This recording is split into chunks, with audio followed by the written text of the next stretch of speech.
जी, मुल्क की जो माशी सूरत हाल है वो इंतहाई तशवीशनाक है और हमारे जो मुल्क की जो इकॉनमी है वो सिर्फ कर्ज़ों पे चल रही है। हुक्मरान जो तबका है वो कभी भी कोई दूसरा रास्ता ढूँढने की कोशिश नहीं करती कि उनके लिए जो आसान रास्ता है वो कर्ज़े लेना है और कर्ज़े लेकर मुल्क चलाना उनके लिए एक आदत बन गई है, जिसकी वजह से अब हमारे रोज़ बरोज़ जो मुल्क के जो मुश्किलात है उसमें इजाफ़ा हो रहा है। मुझे याद है 1 साल पहले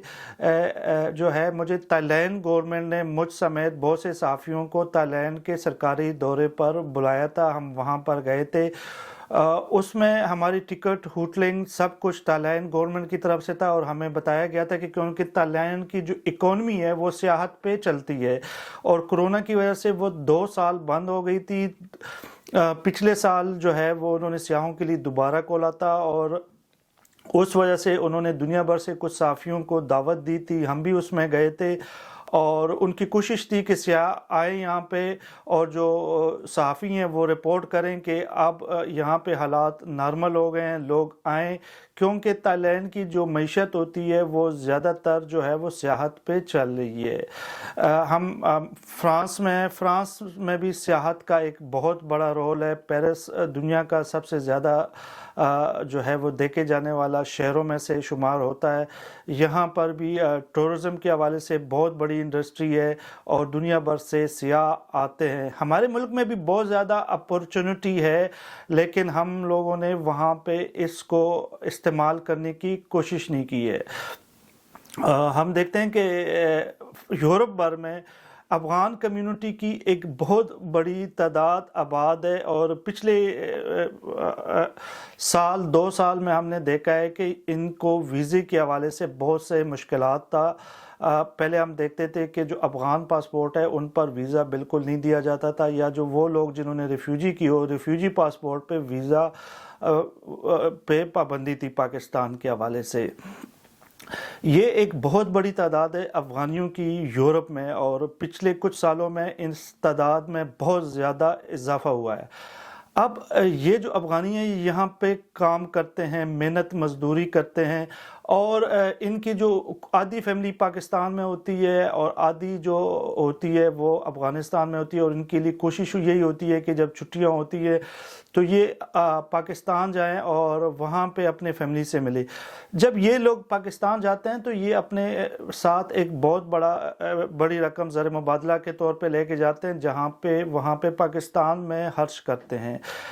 लेकिन हुकूमत की जो पॉलिसियाँ हैं उस वजह से अब हम देख रहे हैं कि बहुत से जो अफ़गानी लोग हैं वो ईरान के रास्ते वो अफ़गानिस्तान जाते हैं और ये जो एक माशी तौर पे जो फ़ायदा है मुल्क के लिए, मईशत के लिए, उसको हम फ़ायदा उठाने की कोशिश नहीं कर रहे। ऐसे बहुत से फ़वाइद हैं जिसको हुकूमत को अवेल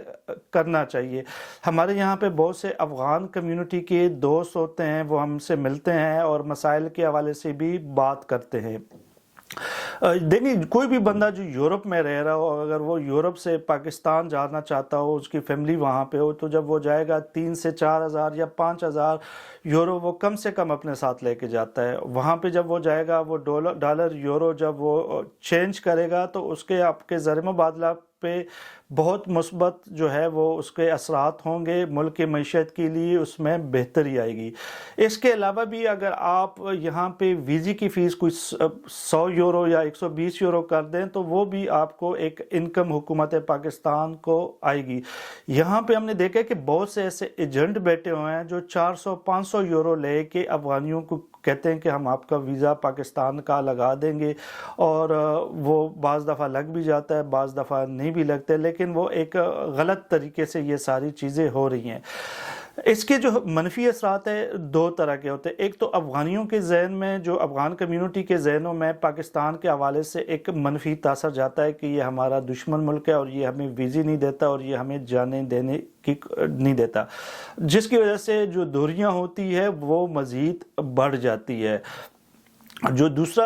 اسپیکٹ ہے وہ معاشی ہے. جب یہ دیکھتے ہیں کہ پاکستان کے حوالے سے جو ویزے ہیں ان میں ان کو مشکلات کا شکار ہیں تو یہ پھر دوسرے راستے اختیار کرتے ہیں جیسے ایران کا راستہ. اور ہم دیکھ رہے ہیں کہ بہت سے جو افغانی ہیں اب روزمرہ وہ ٹکٹ لیتے ہیں ایران جاتے ہیں, ایران میں وہ کچھ دن سٹے کرتے ہیں, وہاں سے پھر وہ افغانستان جاتے ہیں یا وہ افغانستان سے بھی پاکستان بھی آتے ہیں وہ. تو اگر ہم ان کو ایک ہمارے جو حکومت ہے یا ارباب اختیار ہے وہ اس حوالے سے کچھ سنجیدہ اقدامات کرے ان کی ویزوں کے حوالے سے, تو وہ یہ ہو سکتا ہے کہ ایک تو ویزوں کی جو فیسز کی آمد میں بھی حکومت کو بہت زیادہ فائدہ ہو سکتا ہے کہ ان کے اس ٹائم لاکھوں کی تعداد میں یورپ بھر میں افغان ریفیوجی آباد ہے. دوسری بات یہ ہے کہ ہم اگر مہینے میں بھی ہمارا کوئی یہاں پہ یورپ سے 1000 افغانی بھی جاتا ہے اور 1000 افغانی کوئی 4 سے 5000 یہ کم سے کم کی میں بات بتا رہا ہوں اپنے ساتھ لے کے جائیں گے تو وہ جب پاکستان میں اس پیسوں کو چینج کریں گے تو آپ خود اس سے اندازہ لگا سکتے ہیں کہ کتنی بڑی جو رقم ہے زر مبادلہ ہے وہ ہمارے ملک میں آئے گی اور اس سے ہمارے روپے کی قدر میں بھی بہتری ہوگی. تو یہ جو معاشی طور پہ ہمارے پاس جو دستیاب چیزیں ہیں اس سے ہمیں فائدہ اٹھانا چاہیے. اس سے دو چیزیں ہوں گی, ایک ملکی معیشت پر بھی اس کا بہتر اثر ہوگا, دوسرا جو افغانیوں کے ذہن میں پاکستانیوں کے حوالے سے منفی جو سوچ ہے اس کے خاتمے میں بھی مدد ملے گی, اور جو ہمارے جو روپیے کی قدر ہے اس میں بھی جو ہے وہ بہتری دیکھنے کو ملے گی. تو ارباب اختیار کو اس حوالے سے سوچنا چاہیے. ہم دیکھ رہے ہیں کہ پچھلے 2-3 مہینے سے قوانین میں تھوڑی سی بہتری آئی ہے.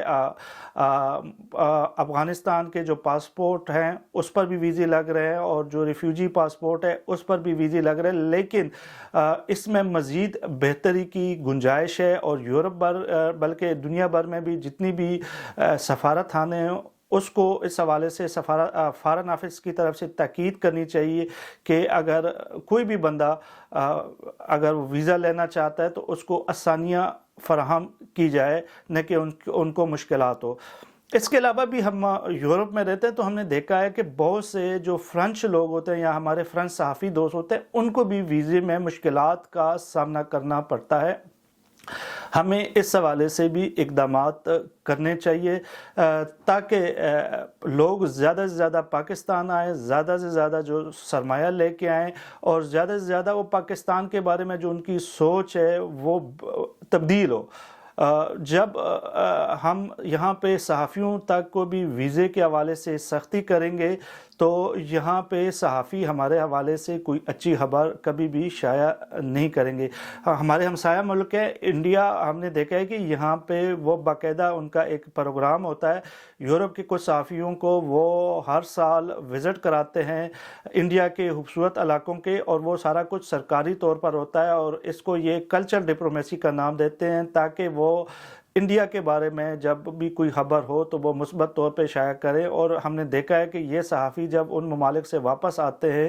تو وہ ایک ان کے اس ملک کے حوالے سے اس کا ایک نرم گوشہ ہوتا ہے, اور کوئی بھی ان کے اس ملک کے حوالے سے اگر نگیٹو بھی خبر ہو, غلط خبر بھی ہو, تو ان کی کوشش ہوتی ہے کہ وہ اس کو بہتر طریقے سے وہ پبلش کرے.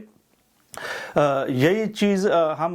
اور بھی مختلف ممالک میں دیکھتے ہیں. جیسے میں نے آپ کو کہا کہ پچھلے سال تائی لینڈ کی گورنمنٹ نے ہمیں انوائٹ کیا تھا اور ہم وہاں پہ گئے تھے, تو ہم نے وہاں سے کچھ ڈاکومنٹری فلم بھی جو ٹورزم کے حوالے سے ہے وہ چلائی تھی, اور اس کا کافی پازیٹیو جو ہے وہ جو امپیکٹ ہوا تھا, اور بلکہ تائی لینڈ کے جو یہاں پہ ایمبیسی ہے انہوں نے بھی ہمارا شکریہ ادا کیا تھا. تو میرے خیال میں اس طرح کے پروگرام ہونا چاہیے. پاکستان میں سیاحت کے حوالے سے اور ویزے کے حوالے سے جو سختی ہیں اس کو کم کیا جانا چاہیے. یہ ہمارے ملک کے مفاد میں بھی ہے اور ہمارے معیشت میں بھی اس کے حوالے سے بہتری آئے گی.